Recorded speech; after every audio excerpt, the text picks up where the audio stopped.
In-depth. Investigative. This is KXAN News on the CW Austin.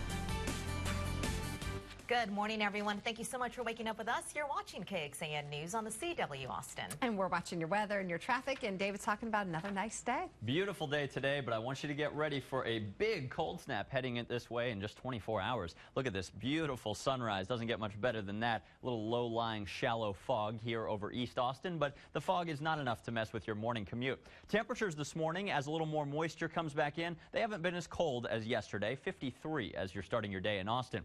It's 53 here, but look at that. Temperatures are in the teens in North Dakota. I'm showing you that because that is the cold front that arrives here in just 24 hours. How that's going to impact your weekend coming up in just a few minutes. Let's check in with Amanda. She's kind of got her hands full, including on 183. All right, as we go over to that area now, David, we had an earlier incident happening here on the southbound lanes near Leola that has closed traffic on the highway. So a huge heads up if you do travel in that area of East Austin. No estimated time on when it will reopen. Not only is it really backing up traffic on the southbound side, looks like your northbound lanes are also very slow. I've been encouraging drivers to maybe exit at Manor Road. That'll help you get over to Springdale. From there, you can continue heading southbound if that's part of your morning commute. Now, if you're in Round Rock, we do have a traffic alert here, and this came in from TxDOT via Twitter. And I do want to bring this update to you and get it accurate. Crews are working as quickly as possible to get that new diverging diamond intersection back open. We're following that. Also have a semi. It is blocking lanes on University Boulevard. It got tangled up in some power lines near HEB. That's a lot of information. We'll go back over it again in just 10. Thanks, Mandy. Well, breaking news right now, because we've been following all morning out of Mali. Freed hostages are reporting that the attackers that took over a hotel are speaking English.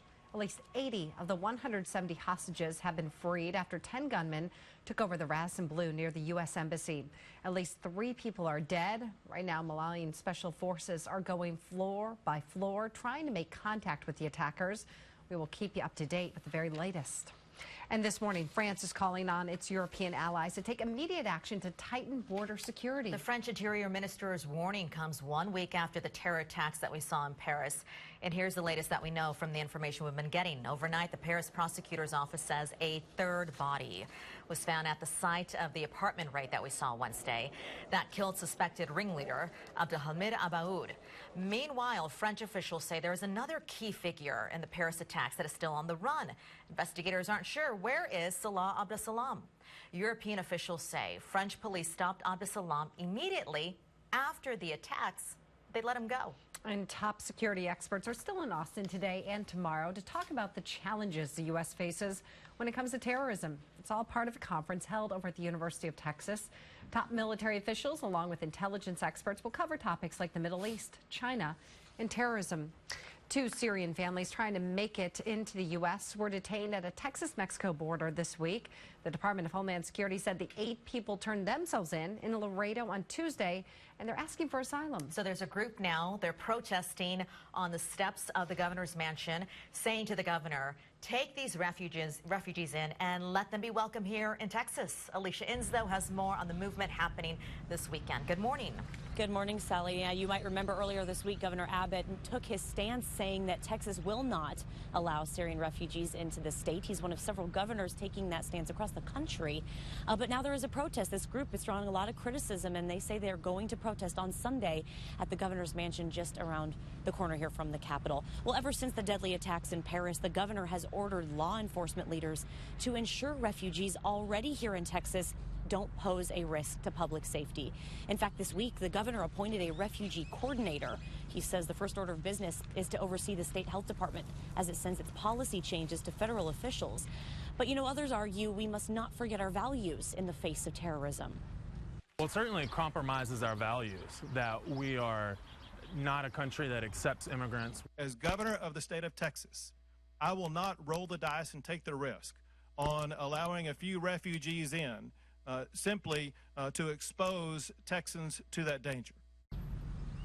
And, you know, looking a little closer at these numbers, Texas officials estimate about 200 Syrian refugees have been resettled here in Texas just last year. Now, this protest is planned for noon on Sunday, again, at the governor's mansion. They actually have a Facebook page inviting people to join. And when I checked last, there's just over 2,000 people that say they do plan to attend. So hopefully having their voices heard, that's at least the goal this time around. For now, we're live outside the state capitol. Alicia Inns, KXAN News. A lot of talk about what the state should do and a lot of talk about what the city should do here in Austin. Councilmember Don Zimmerman says he wants to follow in Governor Abbott's footsteps and keep Syrian refugees out of Austin, so he filed a resolution to keep city agencies and departments from acting or from spending money to relocate refugees from Syria. Zimmerman wants people to come and voice their opinion on the issue at a public safety hearing on November 30th at City Hall. Councilmember, though, Kxan here in Austin says this is just playing into exactly what terrorists want. The Texas Democratic Party is criticizing a state leader over a social media post. The party says the comment is, quote, fanning the flames of fear about Syrian refugees. Take a look at the Facebook post from Republican Texas Agriculture Commissioner Sid Miller.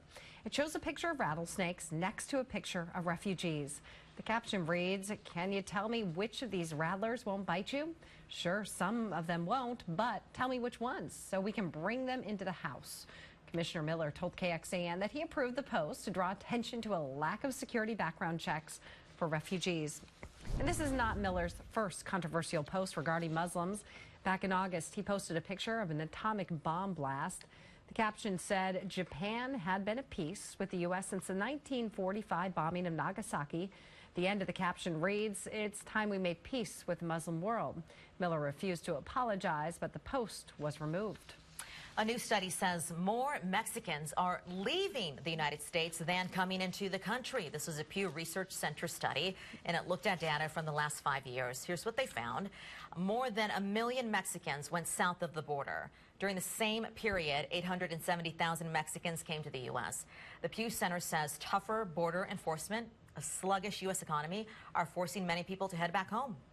Advocates for immigration reform are starting day 2 of their 35-mile walk from Williamson County over to the state capitol because they are demonstrating and marching for an immigrant detention center in Taylor that they don't like. They should be in Austin tomorrow with this march. The group wants Governor Greg Abbott to drop his stance on immigration reform. Demonstrators also say women inside that T. Don Hutto Center are on a hunger strike because they are being separated from their families. Austin city leaders are moving forward with a plan some say will allow people to afford to live in the city. Council members passed an amendment to reduce restrictions on building dwelling units. Those are the small rental homes or garage apartments.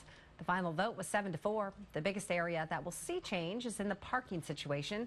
This amendment eliminates parking and driveway requirements. Critics say easier accessibility to the homes will increase traffic in neighborhoods. Last month's heavy rains are easing water restrictions for some folks over in Cedar Park. The city just approved going from stage 3 to stage 2 rules. The change starts at the start of next month, and this means folks will be able to go back to watering twice per week outdoors. But the city of Cedar Park is still encouraging water customers to turn off their irrigation systems for the fall and winter seasons. On the campaign trail this morning at 7:07, Republican presidential candidate Dr. Ben Carson is expected to file his papers for candidacy in New Hampshire today. It's a move that's mandatory in order to be listed on the primary ballot. Primary election is in February. If you want to enroll for health insurance under the Affordable Care Act, you have less than 3 weeks to do so if you want your insurance to kick in at the very beginning of the new year. Meanwhile, United Health Insurance says it's warning at least it may pull its services from the federal exchange because the company says it's taken a really big hit financially. If United does withdraw from the federal program, it would force some 500,000 Americans to find another provider. United Health says they're going to make a decision sometime next year. And this morning, we're going to help you plan your weekend on this Friday. A look at the top free events happening around town. Plus, we'll take a closer look at a new report that says Texas high school students are still graduating even after failing exit exams. And later, some Travis County homeowners say the rain wasn't to blame for when they got flooded last month. They're going to tell you what may be responsible instead. 7:08 is the time, and you're watching KXAN News here on the CW Austin.